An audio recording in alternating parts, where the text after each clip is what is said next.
Yo, welcome to K-Store and Over. I'm here with my boy Jazzy Jeff right here, Mr. Jeffrey Allen. You know what I mean? I'm saying something, Mr. Motivational Speaker himself, Mr. Jeffrey Allen up in the building. You know what I'm saying? Welcome to my humble abode, my brother. Thank you for welcoming me here, man. Glad to be here, man. Glad to be here. Hey, today I got a prison story for y'all. Prison love story. A 10-year prison love story that ended in 30 minutes. You know what I'm saying? Ended in 30 minutes. And we're going to talk about life after prison, life after what it's like. It's been about 4 years from me being totally free. And we're going to talk about, the adjustment that I have to make and the mistakes I made and the friends that I thought was friends is not friends and all kind of shit. You know what I mean? We're going to keep it short, though. We're going to keep it around 12, 13 minutes. So I got to tell you about this prison love story first. Come on with it, brother. So let me tell y'all something. Come on with it. Writer, Prisoner, and Friends Behind the Wall, all them PayPal sites, man, they real good for people. You know what I mean? And I'm going to tell you, it's only like 2 out of 10 guys that abuse the system and abuse those sites and shit. You know, they meet all kind of broads and keep them. All kind of bras and keep them and stuff like that. But 8 out of 10 guys, man, when they find that right one, they eliminate all the other shit. So ladies, you're looking for like an emotional commitment or mental affection, man, go on and get you one of those, go on one of them websites and find you somebody to write to. You know what I mean? And me saying that, I got to tell y'all this story. One of my partners, man, he was out of Philly. He met a girl from Minnesota on writerprisoner.com. And, man, when he first went on there, he had never been on there before. He had about 5 or 6 women writing him. You know what I'm saying? Good looking dude, work out, you know what I mean? Muslim, speak all, talk intelligently, you know what I mean? Groomed up, good hygiene. So he sent them pictures out, man. He was catching them. You know what I'm saying? So, man, he ended up catching this chick out of Minneapolis, right? She was in her mid-40s, real cool, man. And, man, she just started, man, he eliminated everything when he got her. She was sending pictures, books, magazines, money. In 10 years, man, she did this for 10 years. Whatever jail he ended up transferred to, she went and she'd come fly in every month to see him for 10 years straight. You know what I mean? So he ended up getting some love in the court. And when he had a life sentence, so he got the clemency. We all got the clemency together and stuff. So he ended up coming home with, and going to Buffalo to be with her. Okay. Man, she had got a hotel suite with the flowers and shit all up in there. Had them some new clothes and shit, a whole wardrobe laid out. Had them some stacks lined up on the bed. And like rolled out the red carpet for him. You know what I mean? Okay. You know what I mean? They've been mental for 10 years. Now it's time to get physical. You know what I'm saying? And man, he was all pumped and shit, man. He got up in there, man, and they got to getting it on and shit like that, bro. And he said about 15 minutes, he started smelling something. Yeah. So he said, okay, I'm just tripping. You know what I mean? I ain't had no pussy in so long. You know what I'm saying? But another 15 minutes went by, he had to hold his breath up in that pussy. You know what I'm saying? He couldn't believe this shit was smelling that bad, bro. Like, you know what I'm saying? Like, man, it was crazy. When he told me the story, I was like, man, you lying. He said, Bone, man, listen, bro. Man, I was up in there, man. When he got out of it, he went in the bathroom. He couldn't wait to wipe himself off. So he was like, damn, he paroled there and everything, right? You know what I'm saying? He got to tell her. He can't stay there and she got that pussy smelling like that. There's something wrong with her. Like, how you 40-something years old and you don't know your shit smell like this? Okay. You know what I'm saying? So check out. So that later on that night, he said, I can't say nothing now because, she did, she got it laid out for him. Man, later on that night, man, he tried to mention something about the smell and all that. And, man, she jumped on the defensive, was like, man, you just like all the rest of these niggas. I say, what? Man, when that triggered him. All the rest of these niggas. You know what I'm saying? So you mean to tell me everybody walking around saying your pussy stink? Man, they get to arguing and shit. He had to call his PO and tell him he ain't had no place to stay. Hey, she kicked him out. all that shit. Kept his clemency. Wow. Talking about, I'm the one who helped you get this and all that. He ain't even got a copy of his own clemency. Wow. You know what I'm saying? So luckily she had gave him some bread and he all that shit in his pocket. You know what I mean? And the PO said, man, you gotta wish someone to say, he said, I get a hotel room or something or whatever. But he was like, man, we're gonna have to take you, send you back to Philly. Wow. So you know what I'm saying? So he had to do all of that, man. I'm talking about 10 years. I'm talking about he was in love with this girl. You know what I'm saying? Wow. And that shit ended in 30 minutes. Man. Well, I can truly relate, man. But because you don't really know what you're getting into, but people used to tell me all the time when I was in prison and I was writing, people in my family used to tell me, you don't question the fact that here it is, you incarcerated. Yeah. Here it is, you have nothing to offer. Right. You don't have anything that maybe it might be something going on. No, I ain't say nothing to offer because I feel like most women who goes on them sites, they looking for a mental connection. It ain't even physical. They've been hurt so much. I ain't saying all of them. Some of them just like jail dudes. You know what I'm saying? Well, let me rephrase that. Yeah. Let me not say something to offer, but at that time, yeah. at that moment, at right. That second, because in reality, one time I spoke in prison, and when I got out and I came back, and I spoke on the actual reality of prison. Right. The actual reality of it is, here it is, you're out here in the real world, you're out here with accessible to everything, and you have to connect to somebody that's in here. You have to question it. You have to question it. Why? You do. Yeah. So. You know, I have a short story myself. Wait a minute, before you get to your story, when you say question, you mean like doubt it? Well, not doubt it. I wouldn't say doubt it, but you have to, prior to investigate, man. Yeah. Why is this person so much into me when they got, maybe I can Because you were in prison, so you figure she in the free world. Why did she choose you and ride with you all this time? Right. It must have been something wrong with her the whole time. So could be. Yeah. But sometimes, when I was in there, I was a legend in my own mind at sometimes because I thought, when I was pen paling and writing, I had time to broaden my vocabulary, broaden my writing skills. I thought I was said knocking them off. I thought I was saying some stuff, but I didn't never stop to think that maybe these people are sick. Yeah, right. Something wrong with them. Why they chose you? I thought it was the power of the pen.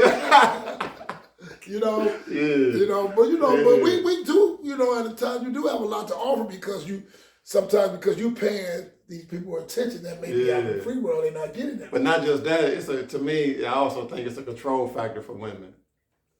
Could be. They know you can't, if you ain't got no cell phone, they know you can't call after a certain time. Right. You know what I'm saying? Right. They know where you at night. You ain't with no another woman and all that. You ain't running the streets. Right. You know what I mean? It's a secure thing for them. And a lot of other women, they try to play like some form of creator, like they can save this person. Yeah. I don't know. I don't really know, but I can remember, when I was doing that, and then when I got into the actual reality of getting out and getting involved with the person, it wasn't this fantasy I created in my head, So that's a pretty good minute for you though. How long you been out? Oh man, I've been out. I think 12 years. 12 years. 12 years. How much time you do? I did 2 numbers. Hell yeah. On my first number I did 8.5 years, and on my second number I did 6. 6. Yeah. I this time when I got out, I actually felt the institutionalization. I actually can, I gave myself enough time to heal. Right. Because before, when I got out, I did the pen piling. I got into the world like that, but I wasn't ready.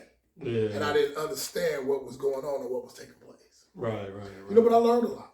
Prison wasn't all bad for me, man. I learned a lot. Yeah. I agree. I learned a lot too, man. Like I said, I got a real short story. I was faced with a situation, I was motivational speaking. I was going out to high schools all while I was incarcerated. So I was blessed in a lot of areas, and people have problems with that. I was running against schools that didn't agree with inmates coming out, of prisoners or convicts coming out to speak to kids. They used to question it. Right. But one of the biggest things that I had, I was getting hired, and the very guy who interviewed me hurt my feelings. He dogged me because he like, well, with your certification and your degree and with the things you inquire, it's really not real because they don't have an internship. You haven't been out in the real world. So, you know, he didn't equate me dealing with these. You don't have the ability. I was going to be a social worker working with kids. Lo and behold, his director gave me a call back and actually hired me because this guy who dogged me and didn't give me the job, he got in an allegation with a young lady they believed that was, you know, they had some kind of sexual thing going on. So they ended up firing him, but it wasn't true. He got his job back, and guess who hired him? Me. You. Me. When he came back, now I'm the person that he's sitting up and I'm working there. Yeah. And you know, but I had learned something in prison. You know, I learned something. You know, I learned it in the real world, man. I learned principle before personality. This guy was found innocent, and he was he was really good at what he did. Right. And I really had a love for his children and wanted to see these children change. Hated this man's guts. Could have took this revenge out of this man and said no, but I didn't because it wasn't about him. Yeah. It was about the children. About the children. And I said, I'm gonna hire you, not the fact that I like your ass and that I care anything about you, but these kids need you. Right. They need you here, and I'm gonna hire you on principle. And not personality. And I learned that in prison. And guess what? His own ego, he couldn't even work up under me. Really? He ended up quitting. He ended up quitting. Yeah. And so, you know, so prison it's a hard thing. You will never understand it until you live in there. You walk that walk, you know. So I understand that story when he got into it about with the lady and that issue with what was going on. You know, he had to deal with the actual reality. Right. That's crazy. Man, that's an amazing story, man. Man, let's talk about, man, I'm going on I've been totally free for 4 years now. And I find myself, man, I'm still shocked that I'm here. Okay. You know what I mean? Because, I'm going to tell you, let me go back. When I first went in, I had an old school convict, been down 20-something years out of D.C. He called me Slim. He said, hey, Slim, hey, man, this time going to be hard for you. I said, why you say that?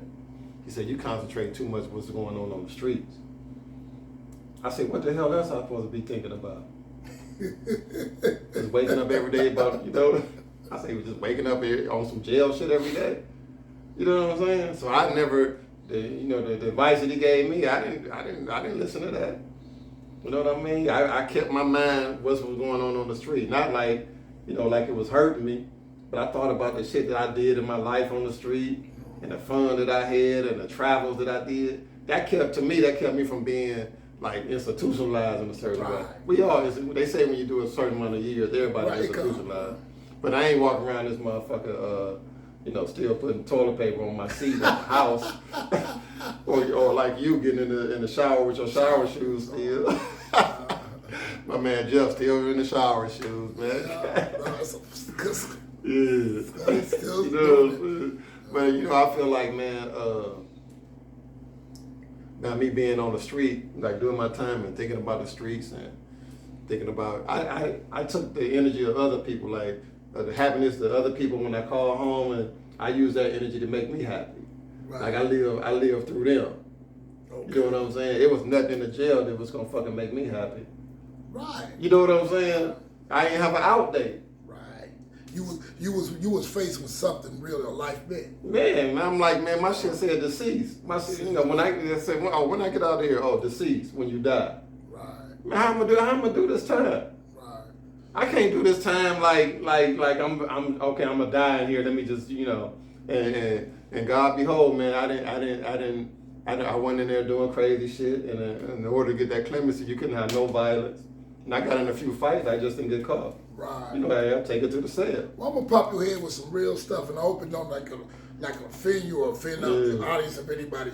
I learned a lot of it from my negative. Both of my prison direct was from alcohol and drugs, man. But I learned something by watching it, being in the lifestyle, and now what you're in now is a healing process. Yeah. See, one of the most uneducated dudes told me in a bar when I first came home. I just thought he was talking crazy.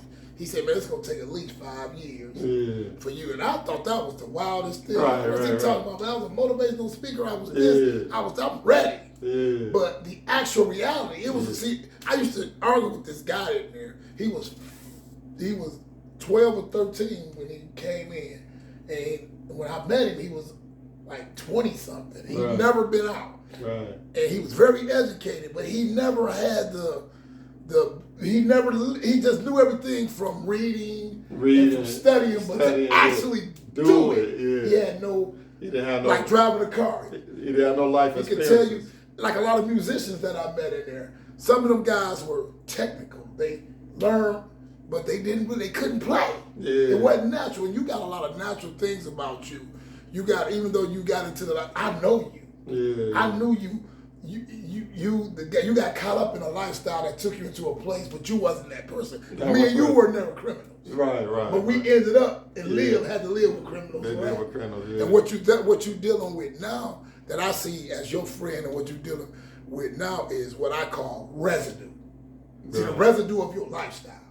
See, when I was smoking crack cocaine and all the crack was gone, it was still residue and left in the pipe.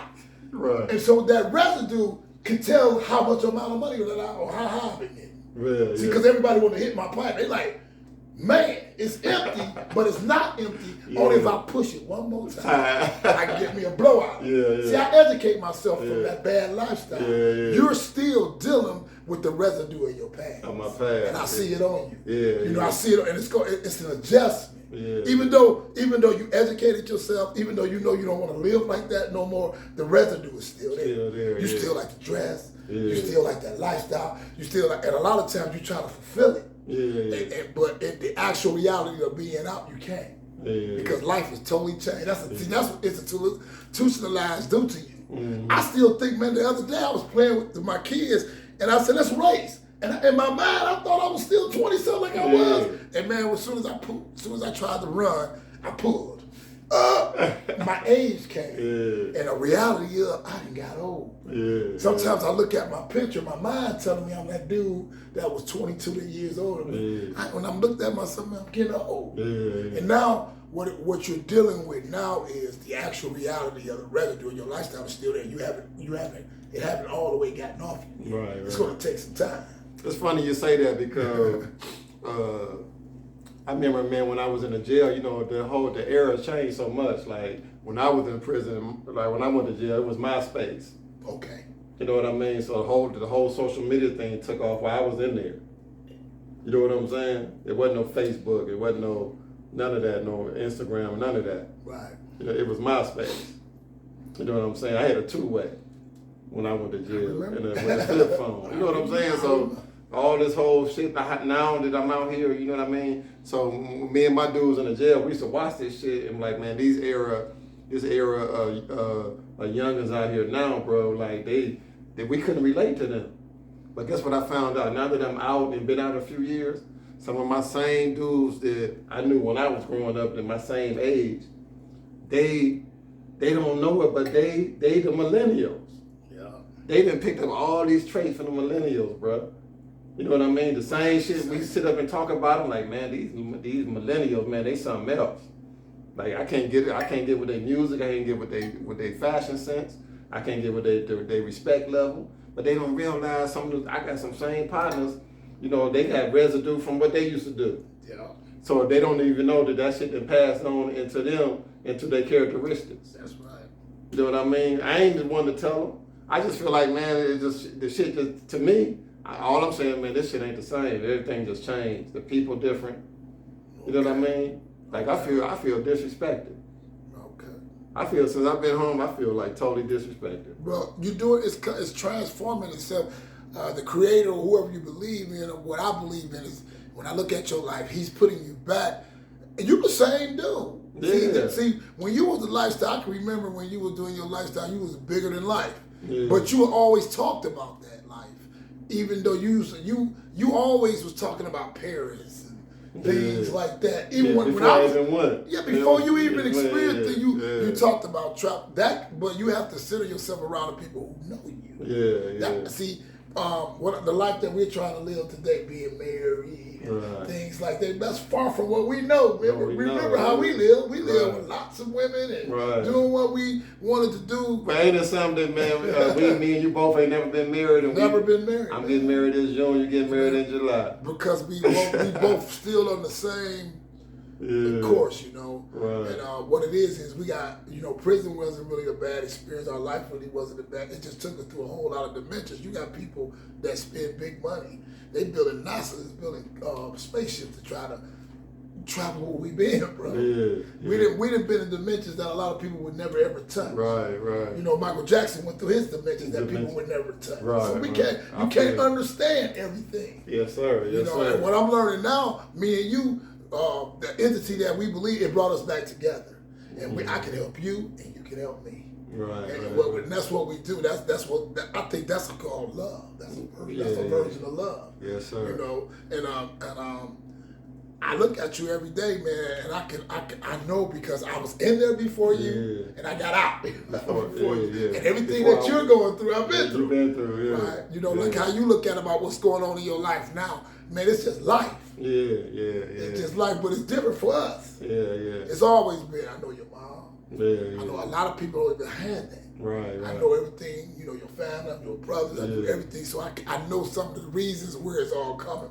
from. We never not had. Even when we didn't have, we had. A lot of guys. I was in prison with guys. I can remember a dude telling me when I was in prison. I never looked at where I lived, where I grew up as anything.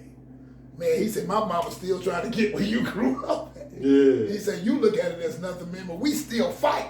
We come from the bricks. I grew up in the house over there. And I looked at it as nothing. But so I'm starting to learn how to be more open.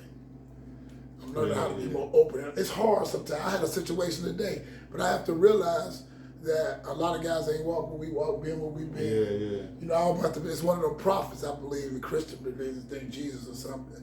And he used to say, forget them, Father, for they know not what they do. Right.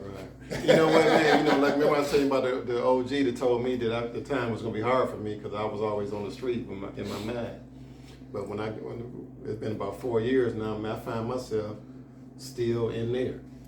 I think about some of the good dudes that can't get out, and man, it bothers me. You know what I mean? Because to me, I feel like I seen that out of 70,000 people that applied for clemency, President Obama only approved 1,800 out of 70,000.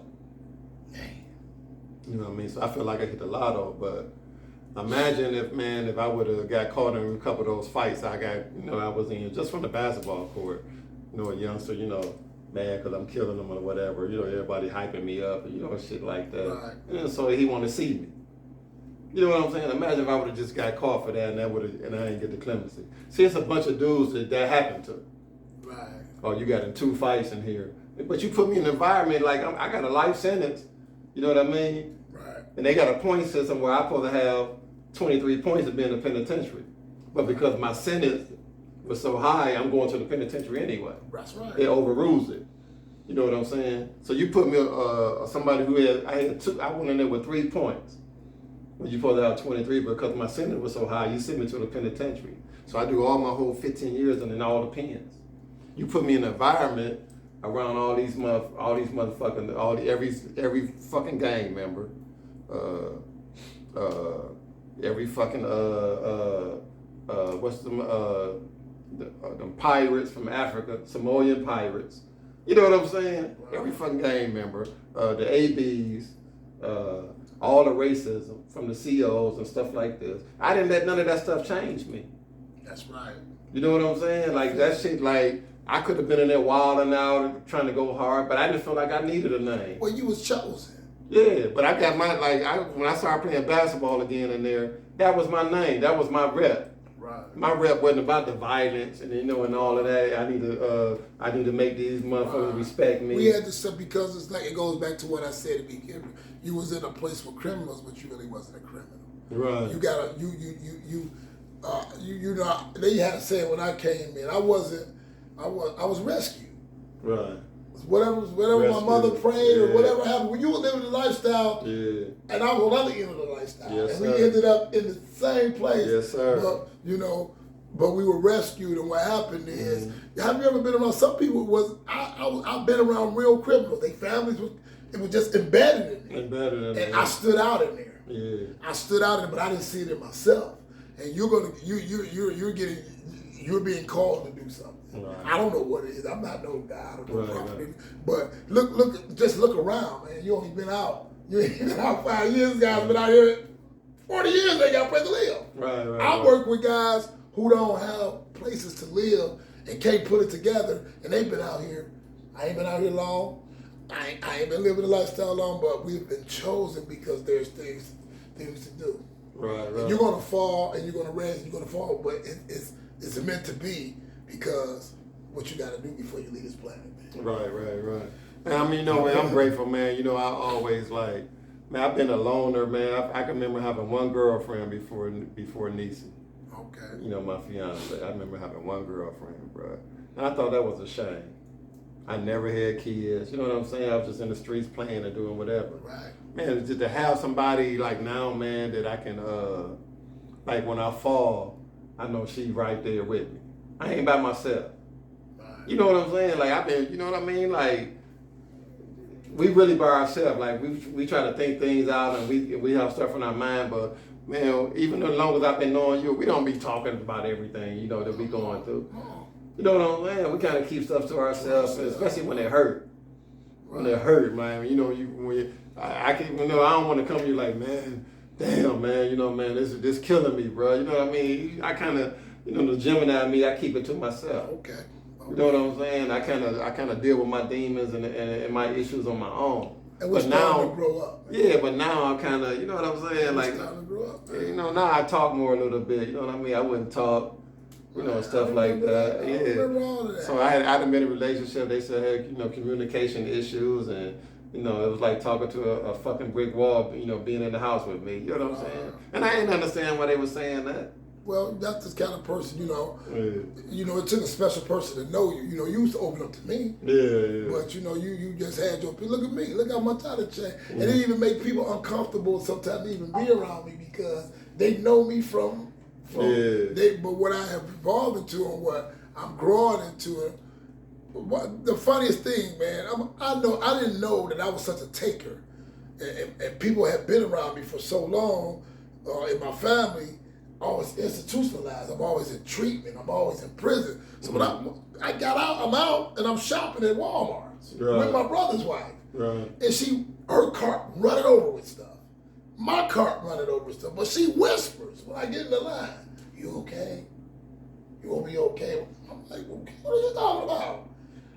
Because she's never seen me functional more in that form. Like she thought that since I had a car, she knew since she worked for all those years, she got the money. But she ain't never seen me functional with no. She thought you about to roll it out. Yeah, like I'm about to run out the door.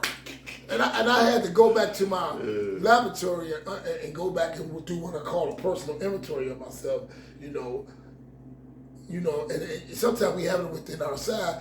In my mind, I was bigger than life. And thinking that when real life issues come, I had to live on life terms like bills and raising kids and building a relationship. I never lived on those terms. Right. My belief system was whack. Right. I wasn't a pimp, but I had like a pimp mentality. Yeah. But now I'm in a real relationship. I feel like I always got in my own way, man, because I didn't have enough responsibility. I think I would have had some kids back then or got married. I probably would have ducked all that prison time that I did. And I read a code book in prison. I don't know if you heard of the author, a black guy named Nathan McCall. That was one of my first books my brother said to me. What's the name of the book? Make Me Want to Holler, man. Oh, I read that. That book. I forgot he wrote that, yeah. Because his other books didn't inspire me like that. Right. But man, he broke it down. Yeah. When a man's condition changes, he changes. My condition started. Your condition is changing. You're looking at women different. You're looking at life different. It's a struggle because it's new to you. Yeah. It ain't like you can't handle it. Yeah. You just got to get to a point on how to see. In prison, it messes up a lot of guys because it put me in not the pre-preparation stage. All I did in prison, I manipulated or I pressed people to do for me. Right. But then I get out here, my mother, she suffered from dementia, she died. I ain't got nobody giving me no more this. What am I gonna do now? Right. You know, and I'm growing up, kids growing up and everything. Yeah. So now it's shift. Right. And what's happening is things are shifting for you. And just like you learned it in there and survive, you're gonna learn it out here if you're healthy. Right. Excuse me 1 second. Let me get this book for y'all. Oh, that book must have brought back some memories. Hey, this is my Bible right here, man. This is my Bible right here. What is it called? The Little Boy in Me. Tell me a little bit about George Bloomer, man. He breaks down the male masculinity in all forms. But he don't just break it down like you read some of the chapter, then he got some scripture behind the chapter. You know what I'm saying? And he's like, it's like an observation of the chapter in scripture form. Okay. You know what I'm saying? And this book is so, look, bro, this book right here, man, is like that. And then in the back of this book, he got the little girl and her for the women. You know what I'm saying? So, man, this book is amazing. It's by Pastor George Bloomer. Man, y'all check this book out, man. This is like my Bible right here. You know what I'm saying? This book helped me a lot right here. This, you know, man, when you can evaluate yourself, man, that's the best thing in the world. When you can look at yourself like, man, that this ain't me or that is me. When you can evaluate yourself before you evaluate, you know, you start questioning others and you know, and looking at other people and talking about their flaws and stuff. If you can, you know, if you know your own flaws and you can work on yourself, man, that's the best thing you can do in your life. That's right. I got a problem with that now because one of my defense mechanisms was to bring other people down. Yeah. And it comes out of me. It comes out of me sometimes, even because I'm a very aggressive guru naturally. But a lot of times I see how I put other people down that's not at my level. And I'm trying to get better with that. Like, I'm skilled in a lot of things, man. It just comes natural. But I have to learn how to have a meekness with it. Have some humility with it. You know, when you're in prison, man, you know, I had to, you know, even because, you know, I wasn't into like you to fight and all that. So I was into, you know, if I got on the visit, I had the best women coming. Right. You know, I had a strong family. I had a lot of things, so it became a little arrogant. Right. You know, and now I'm learning now out here, arrogance, you know, and that kind of demeanor doesn't work out here. Yeah. It's different out here, ain't it, man? It's a lot different, man. And I'm still, after all these years, now, since I'm getting things lined up, it still have a feeling to it. Right, you don't talk. Right. You know, I got a feeling like, damn, I feel corny sometimes paying all these damn bills. You know my past. I got taken care of. Women just took care of me, man. But now I'm in a position where I'm in love with a girl the age of my daughter almost. I never knew how things could be twisted, you know. Got twisted and I'm in love. And it's hard to admit that because I thought, you know, for me, you know, how we were up some suckers. You know, but I'm in love. I love her kids, and I'm so hard on her kids because I want them to be something, you know. Right. So it's a learning thing for me, you know. And that's what a lot of times we always try to act like we know, not knowing and don't know how to. It's called. You know what else I learned? You know what else I learned, man? When you're trying to deliver a message to somebody who ain't been through what we've been through, you can't. You gotta cut it a little bit. You just can't give it to them too raw. Too raw because they either gonna come off as far-fetched or you coming too. Yeah. And then I'm learning Spike Lee said something. He said, when you think when I make a movie that a lot of times I just tap into my creativity. Right.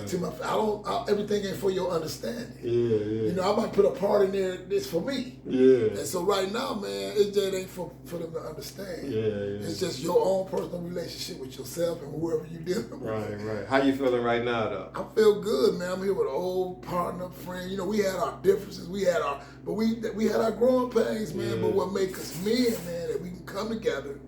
You know, and it's different. I'm saying how we sit in this house, we quiet. You know, we don't need all of what we used to have, you know. But I like it. I like it for a reason because we share. We always hit it off. Even when we were young, it's coming back full circle. Full circle, right. And that's the name of my book, man. Me and my fiance writing our book, man. She was with me when I got arrested.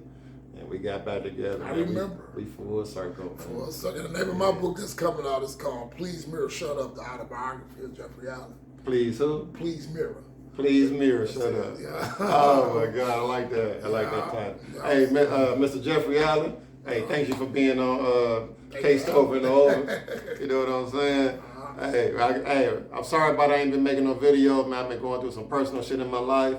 You know what I mean? I got engaged and I made some mistakes in my life and all of that. And I'm just trying to, work things out. But I'm gonna be shooting these videos out. You ain't gonna go 48 hours without getting a video for Case Over and Over. So thank you, Mr. Jeffrey Allen. Peace. You know what I'm saying? And I see y'all later, man. I hope y'all enjoyed the episode. Y'all have a good one. Y'all have a good one.